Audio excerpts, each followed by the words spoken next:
So today in this video we shall convert 17 by 18 pi radian is equal into degree. So 1 radian is equal to 180 by pi degree. So 17 by 18 pi radian is equal to 180 by pi into 17 by 18 pi degree. So now we can cancel both pi, cancel 180 on dividing by 18 we get 10, and 10 times 17 means 170 degree.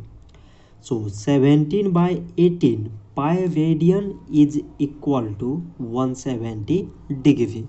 So this much for today, and thanks for watching.